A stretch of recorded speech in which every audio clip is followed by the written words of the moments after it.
So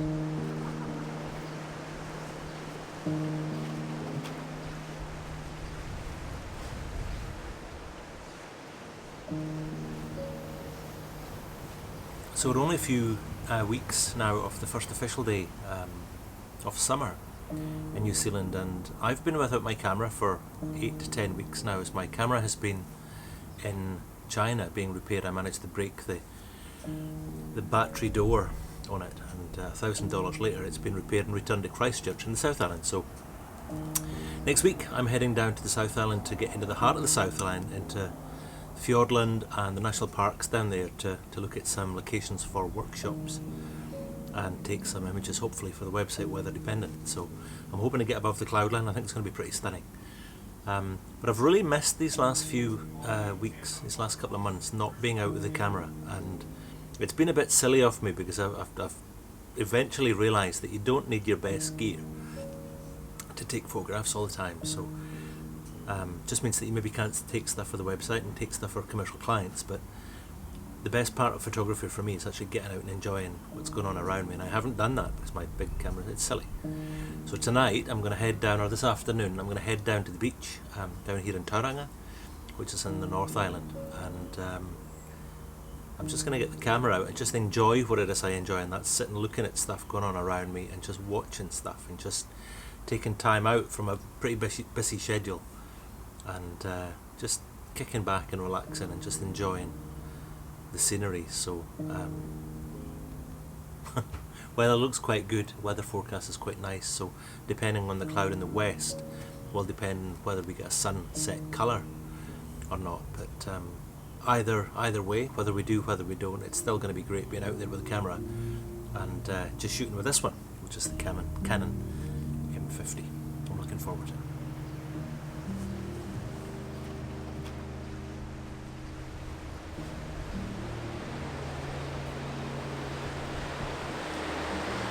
So I've just arrived down at the beach, down at Mount Maunganui, in the Bay of Plenty in the North Island of New Zealand. Now, the North Island of New Zealand on the east coast, you get really fine sandy beaches, and this is probably one of the main beaches that we've got in New Zealand. It's one of the surf beaches, you'll see behind me here, and it goes both ways, and the beaches actually go for miles and miles and miles way down behind me, and there's nobody ever on them. It's a beautiful night. We're about 20 minutes off sunset, I think, tonight, so I'm just set up here amongst these rocks. I've taken this shot before. This is going to be a great little opportunity to test out this camera. So this is actually the fun part, setting up here and just waiting for the light to... Over here behind us we've got the sun's going to go down over there in about 20 minutes, and what it's going to do, it's hopefully going to try and light up the sky up above me. So what I'm trying to get is a long exposure running down this way at about f11, f16, probably over about 30 seconds, to try and make this water here really smooth. And you can see just out to the right here that reflections in the sand, and if I can get colour in the sky, that'll make that sand really brightly coloured. So I'm looking forward to taking this, because I haven't taken this at sunset before, I've only taken this at sunrise.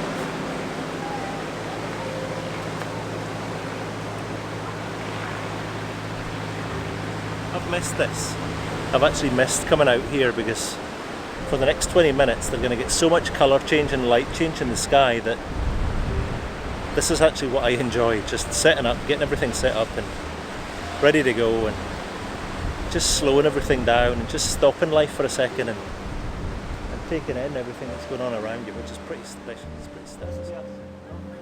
Now, it's a fairly easy task to research for sunset times, so there's absolutely no excuse for being late. It's relatively easy to plan to get there in plenty of time and set up, compose your shot, and make sure that you capture everything you want and enjoy that scene with everyone else who's there. Now for this one, these waves, I've timed them at 29 seconds from where they break to where they stop on the beach, which is why I've got 30 seconds as my exposure time tonight. Now this is me in my happy place and all set up, ready to shoot, but my happy place is about to be dented. Hey guys. Hey guys. Good, how are you? Thanks.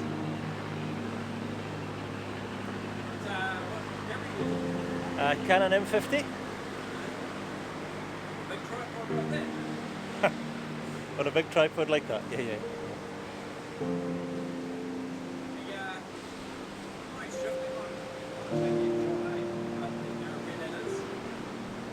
Sorry, you want me to move?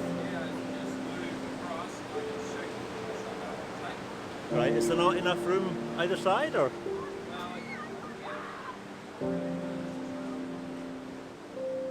Now this is awkward and it's unnecessary.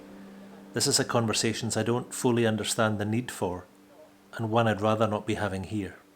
Particularly when there's some aggressive attitudes coming here because I shouldn't be where I currently am because of my good planning. Look, I'll move if you want it that bad.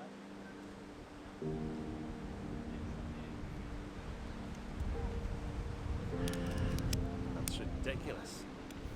Now I used to play golf, and there was always an assumption, long before you got to the first tee, of how you played golf based on what you drove, how you looked, what you wore, and the clubs you had in your bag. And I hadn't realised that photography had gotten like this, so I'm leaving. Now of course I could have stayed where I was perfectly entitled to be there, but I was also entitled not to have that conversation there tonight. This beach, as you saw, was big enough for everyone. If people like this can't work with what they've got compositionally, then maybe they should try golf. They shouldn't muscle someone off the shot when they're not organised enough to be there on time for the sunset, and there's this pseudo-belief that they're entitled to it more because their equipment is better, or at least more expensive. Now I do photography professionally and also for relaxation, which is why I'm moving on. I'm not going to enjoy the evening with an atmosphere behind me and an assumption of a class system that's based on camera gear. That's just ridiculous. So I don't know if you could hear that off camera, but that slightly annoyed / disappointed me. So out in the rocks there, was approached by two guys and there's obviously been an immediate assessment made of me and my ability to take photographs based on the camera that I'm using, which is currently my M50. And that's disappointing because as far as camera size goes, size doesn't matter. Size doesn't matter. And they've obviously made an assessment that because they're playing around with Nikon D810Es and 5D Mark IIIs, that they're a better photographer than me, but the equipment that you use doesn't determine how good you are. It doesn't make you a good photographer. And the thing that's really disappointing is that as photographers and as a community of photographers, it's our responsibility to support and encourage one another, and irrespective of what my technical ability is. If you've watched videos before, you've seen how I take photographs and what my quality's like, and we've got an obligation to support everybody who takes photographs for the art of photography, irrespective of what they're shooting with. Now, I shoot with a big camera normally, and I guess we can justify anything we want to ourselves, but because I'm shooting for a commercial output, which is large commercial prints, I need that medium format camera to do what it is I do. And that's a piece of advice, I guess, that if you're looking for cameras, determine what your output's going to be. Because if it's for Instagram, you don't need a $5,000 camera, £2,500 camera, because such as the compression rates and image sizes, you could actually do them with your iPhone. That's annoyed me, and it's also put me off my swing a little bit tonight. So I've come to the beach where there's actually no one else, but it's not what I intended to take tonight, so I'm going to have to scout around and have a little look to see what the rest to take.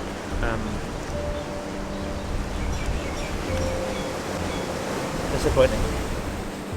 The one thing this evening has done for me is it's actually pushed me into the corner of the beach I haven't been to before. And the first thing I'm really impressed with here is the colour of this water. It's a really deep and rich aqua blue, and if I can do a long exposure of this with the blue and the white, it should actually turn into something quite vibrant.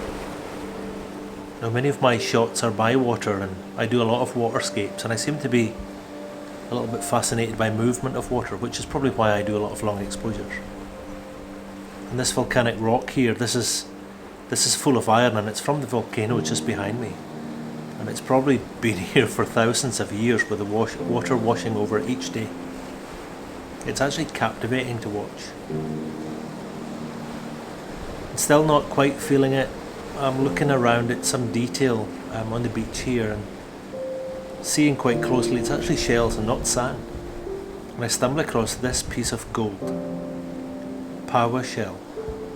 This is used for decoration and for jewellery here in New Zealand. And this is simply beautiful to look at, and it's so full of colour. This has actually made my night. This is really nice. Now it's time to have a look at these photos I took with my M50. They've actually turned out pretty well.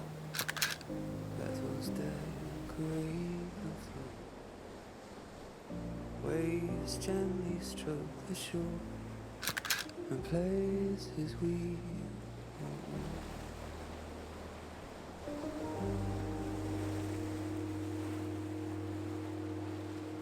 So after a mixed start, quite a good end to the evening with 2 nice shots and finding that power shell on the beach. That was really cool. And I'm hoping nobody else experiences stuff like I saw at the beginning. That wasn't attractive. And I apologise to anyone who's experienced this before. That's simply not good enough. I'm the last person on the beach now watching the last of the light, and I'll certainly come out and do this again. Until next time, happy shooting and cheerio.